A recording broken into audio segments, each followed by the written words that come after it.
C'est pas anormal pour une femme noire de voir un psy. Mais une dépression, c'est pas un petit problème. Une dépression, il y a plein de gens qui meurent à cause d'une dépression. Comme il est coutume de dire, je n'aime pas le dire mais je vais le répéter, c'est un truc de blanc. J'ai eu peur pendant des années de me soigner.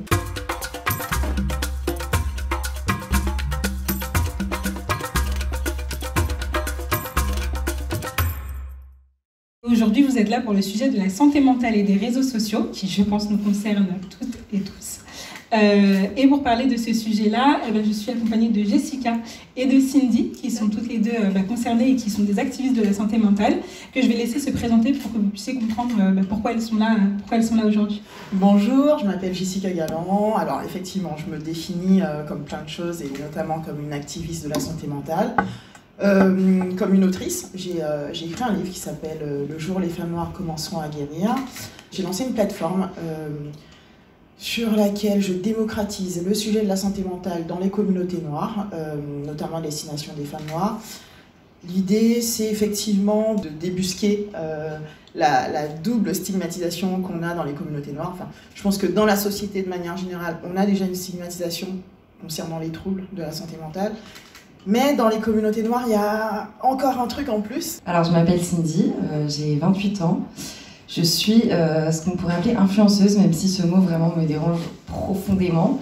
Je crée du contenu sur Internet depuis 2009. Donc, c'est-à-dire que ma première vidéo, je l'ai postée. Je faisais de la musique, moi je suis chanteuse à la base.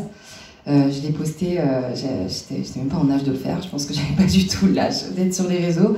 Mais j'ai commencé très jeune, parce que je fais partie de cette génération qui a vraiment grandi avec un ordinateur dans la main, l'ordinateur de la famille. J'avais un blog dessus sur les Skyblog, ça a disparu récemment.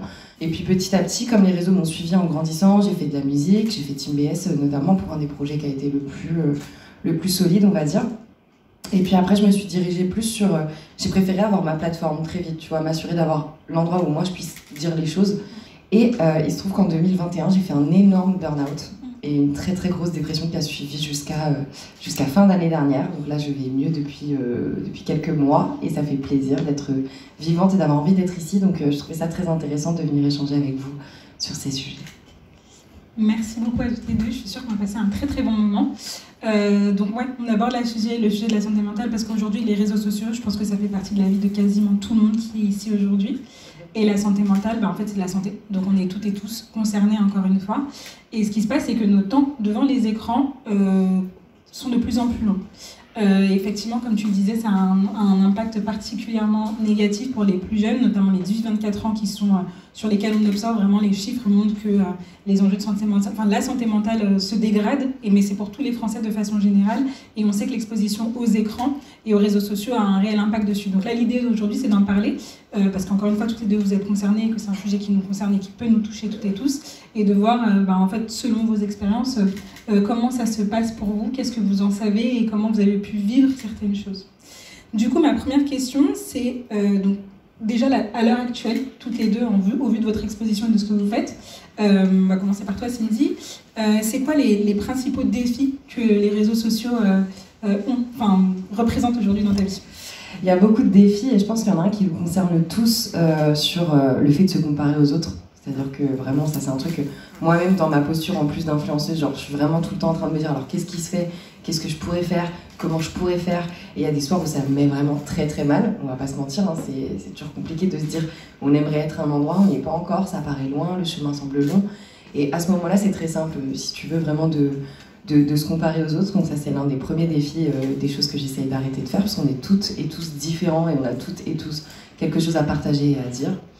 Le deuxième, c'est j'ai subi une très grosse vague de harcèlement, de cyberharcèlement en ligne et c'est allé très très loin dans mon cas parce que j'ai été homejackée ensuite, j'ai été suivie plusieurs fois dans la rue, j'ai reçu des courriers de menaces et tout parce que je prends la parole sur des sujets assez touchy, mais pourtant j'ai pas l'impression franchement de dire des trucs de fou quoi. Je donne juste mon avis, que ce soit pour défendre les femmes ou ce genre de choses. Il y a des gens que ça dérange énormément et qui du coup sont arrivés dans ma vie par la force des choses, tu vois. C'est-à-dire que ça a fini par me toucher réellement. Aujourd'hui, typiquement, sur le réseau social qu'on appelle désormais X, mais qu'on appelait Twitter à l'époque, je vais dire, je sais pas, j'ai adoré ce film. Dans mes mentions, tu vas avoir quelqu'un qui va dire mais retourne dans ton pays. Mais on parle pas du tout de ça, là, en fait. Donc si tu veux, là, moi, mon deuxième défi sur les réseaux actuellement, c'est de réussir à me sentir assez légitime à chaque fois que j'ai envie de dire un truc. Toi, tu t'es axée spécifiquement sur la santé mentale des personnes afrodescendantes. Pourquoi est-ce qu'il y a un besoin particulier? Tu as commencé à donner quelques éléments, mais selon toi, pourquoi est-ce qu'il y a ce besoin particulier d'adresser la santé mentale des personnes afrodescendantes? Il y a beaucoup de sujets. Les femmes noires ont endossé ce qu'on appelle le stéréotype de la femme noire forte, et donc qui se transmet de génération en génération d'ailleurs. Et elles ont une posture de toute façon, je n'ai pas besoin d'aide, je suis suffisamment forte pour tout supporter. Et au-delà de ça, moi, quand j'ai eu envie de témoignages sur la santé mentale, parce que je me sentais, je ne voyais pas de témoignages de femmes noires sur la santé mentale, et moi-même j'avais des biais sur ça. Je me disais, mais quand j'avais 20 ans, je me disais, ouais, mais je peux pas faire de dépression, alors que j'étais en pleine dépression. Et je me disais, mais comme il est coutume de dire, je n'aime pas le dire, mais je vais le répéter, c'est un truc de blanc. Et je pense qu'à un moment donné, ça m'a empêché de consulter de manière plus proactive, etc. Et moi, ce que j'ai eu envie de faire, c'est témoigner, dire que moi, je suis allée voir une psy. Témoigner sur ça a permis, j'ai eu des témoignages en retour, à plein de femmes noires de se dire, ok, je peux m'identifier à toi en tant que femme noire qui a subi ça, et je peux moi aussi mettre en place des actions, parce que c'est pas anormal pour une femme noire de voir un psy, par exemple. C'est tout bête, mais c'est des petits systèmes de déclenchement comme ça qui amènent à un mouvement. Justement, quels sont aussi les triggers pour vous aujourd'hui sur les réseaux sociaux? Parce que dans vos deux cas de figure, vous expliquez qu'il y a eu, entre guillemets, je vais dire un avant et un après, parce qu'on comprend aussi que ça fluctue, que ça fait partie du jeu, entre guillemets. Mais est-ce que vous identifiez aujourd'hui les triggers qui font que sur les réseaux sociaux, vous vous rendez compte que ça me met mal, ça, je me sens pas bien? Moi, ça va être, franchement, j'ai peur quand j'ai un post qui fonctionne. Je flippe. Genre, dès que je suis en tendance YouTube ou en tendance de je sais pas quoi, dès qu'on commence à parler un peu trop de moi, je suis en mode ah non, s'il vous plaît, pas trop fort. Moi, ça me trigger de fou. Donc j'ai fait exprès, mais vraiment exprès, là, pendant 2 ans, de pas être trop présente, comme ça, les abonnés, ça redescend, les vues story aussi. Et moi, je me sens plus capable de gérer, tu vois. Non, tu parlais de te sentir un peu submergé quand tu as trop de choses. Moi, ça me fait ça aussi quand ça m'arrive de poster des choses sur lesquelles les gens rebondissent vraiment, ils m'envoient des messages, d'ouvrir mon Insta et d'avoir une 20aine de messages. Là, je suis vraiment stressée et je ferme, je dis purée, merde. Alors que l'objectif aussi quand on poste, c'est aussi d'avoir des retours et de toucher les gens. Mais je déteste cette phase où j'ai de l'anxiété. Donc moi, quand ça me fait ça, je me dis ok, bon, je vais me prendre du temps demain, mais je vais aussi peut-être me déconnecter un petit peu parce que je suis trop submergée. Il faut que je me reconnecte à la vie réelle, à mes filles et faire des choses. C'est quoi vos ressources quand vous sentez que justement votre santé mentale est impactée par les réseaux sociaux? Moi, à chaque début d'année, je fais un truc qui est clair, c'est que je refais un check de mes réseaux sociaux, des gens que je suis, des gens que j'ai encore envie de suivre parce que je trouve que leur contenu est toujours pertinent et que ça m'apporte des choses. En tout cas, je consomme les réseaux sociaux pas comme que du divertissement, peut-être 5% de divertissement, mais beaucoup d'éducation, le fait d'apprendre des choses pertinentes. Je me mets aussi un temps de réseaux sociaux en fait. Aujourd'hui, à l'heure actuelle, je suis à 1 heure de réseaux sociaux par jour. Entre le fait de poster, le fait de répondre à des commentaires, etc. Pour répondre à ta question, c'est la même chose, je pose mon tel déjà. Première étape, ne pas déranger, téléphone posé à l'envers. Et moi j'ai besoin de mes proches, très vite. J'ai la chance d'avoir une très bonne relation avec ma famille, donc je vais avoir tendance à les appeler. Après, je fais un truc que je pense que toutes les aînées peuvent être amenées à faire, tu vois. Je masque. Ça va? Ouais, t'inquiète, tout se passe bien, ça pose bien? Ouais, franchement, ça va, tout se passe bien. Donc, je vais pas toujours leur dire. En revanche, quand il s'agit de mes amis, je vais pas hésiter à en parler avec eux. Et comme justement, j'ai pas mal de potes qui sont aussi sur les réseaux sociaux, on peut un peu se retrouver dans nos problématiques, on peut en discuter et tout. Donc, moi, vraiment, mon confort, mon réconfort, il est dans mes proches, ma vraie vie et mes chats. Typiquement, je sors prendre l'air, je marche, j'écoute de la musique, je sors de ça en fait, dès que ça m'angoisse trop.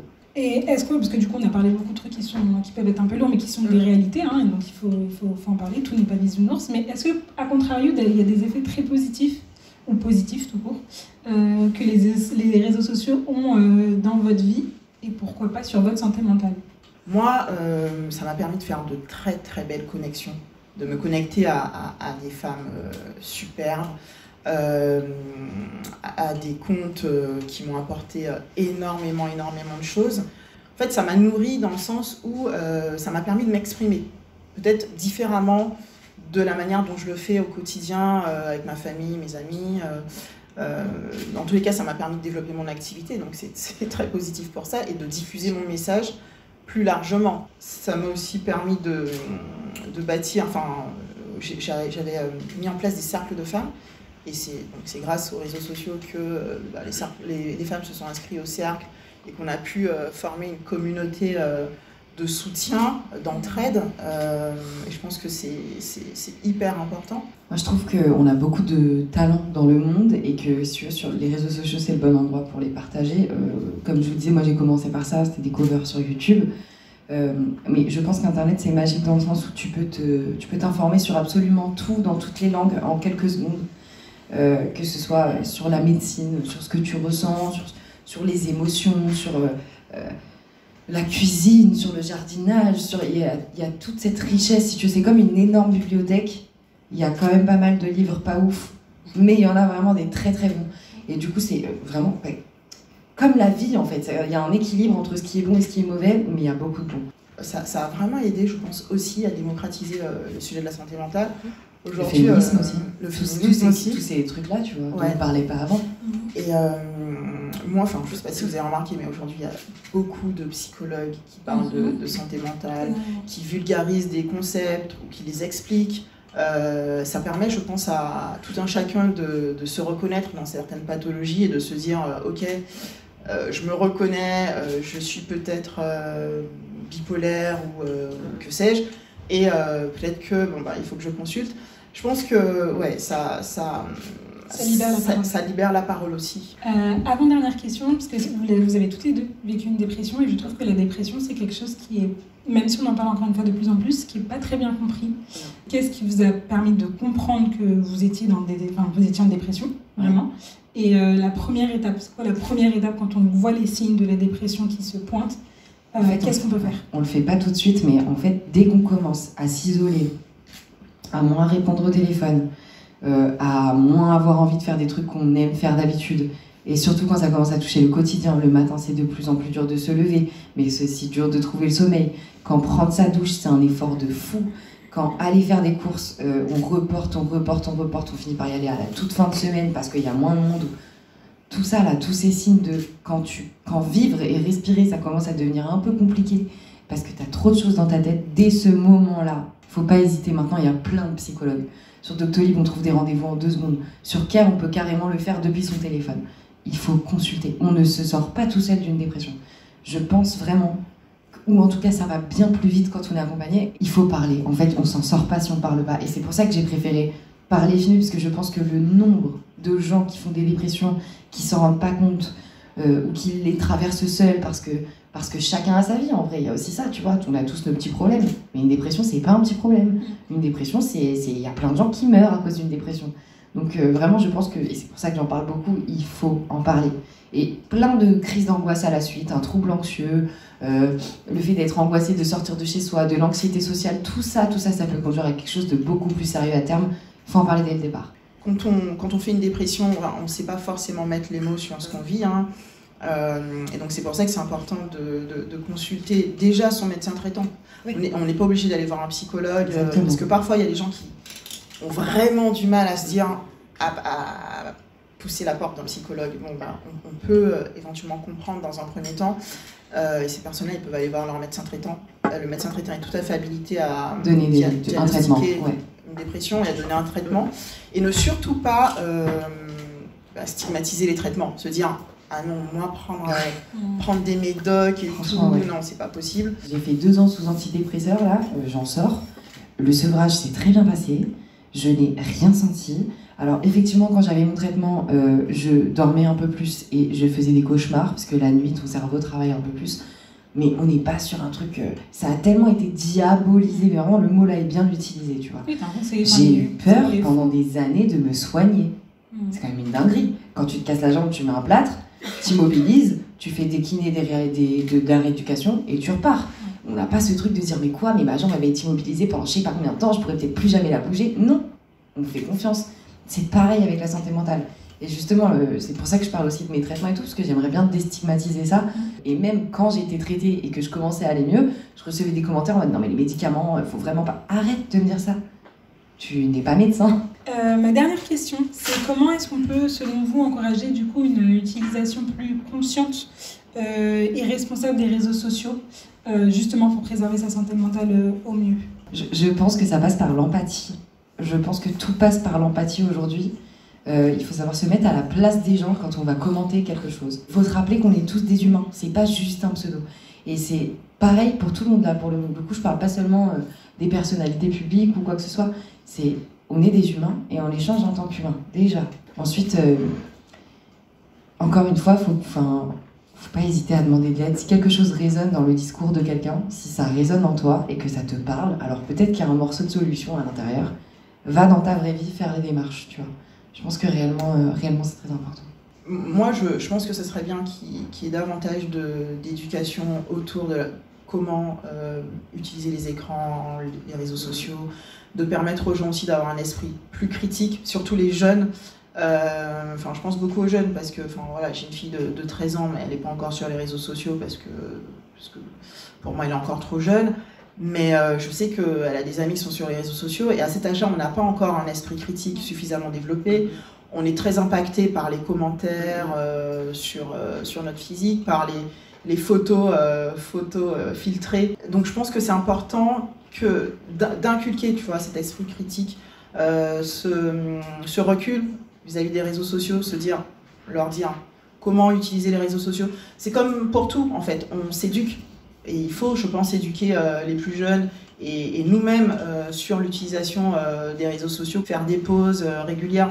C'est con parce que c'est des choses qu'on a tendance à entendre de plus en plus, mais c'est important de le rabâcher, de le répéter, de se dire qu'il faut que le soir, en rentrant chez soi, il y ait bien un espace sans réseaux sociaux, en fait. Moi, j'essaye de faire en sorte que mon portable, je le laisse vraiment dans ma bibliothèque à l'entrée. Ce que je faisais pas à un moment donné. À un moment donné, mon portable, j'étais dans le salon, j'étais à table, il était là, je scrollais comme ça. Mais non, je fais plus ça. Aujourd'hui, sur les réseaux, on a de plus en plus de TikTok, TikTok fait ça aussi, Instagram fait ça, YouTube fait ça. Tu peux bloquer des mots. Dès que le mot il est dans le commentaire il va jamais être posté. Ça, c'est trop bien. Faut pas hésiter non plus, tu vois, à faire appel à d'autres applications externes pour te protéger. Plus on se sent en sécurité sur Internet, moins ça a de mauvais impacts dans nos vies. Et pour ça, il y a des petites solutions comme ça, de pouvoir se protéger avec eux. C'est dans les paramètres en général de vos applications, vous avez ce qu'on appelle mots bloqués ou commentaires bloqués, et vous pouvez vraiment ajouter les mots vous-même. Donc moi, ce que j'ai fait, c'est que j'ai mis mon adresse, déjà direct, adresse, numéro de téléphone, comme ça, si jamais il y a quelqu'un qui essaye d'envoyer ça sur Internet, ça ne sera pas posté. Nom de famille, j'ai même mis mon numéro de sécu, mais je crois que j'ai un peu abusé. Mais en tout cas, j'ai enlevé toutes les insultes, tous les trucs qui n'ont rien à faire dans mes commentaires. Et du coup, je sais que au moins, il y a déjà un premier filtre, tu vois, qui est fait. Et j'ai moins peur de poster. Merci beaucoup à toutes les deux, vraiment merci.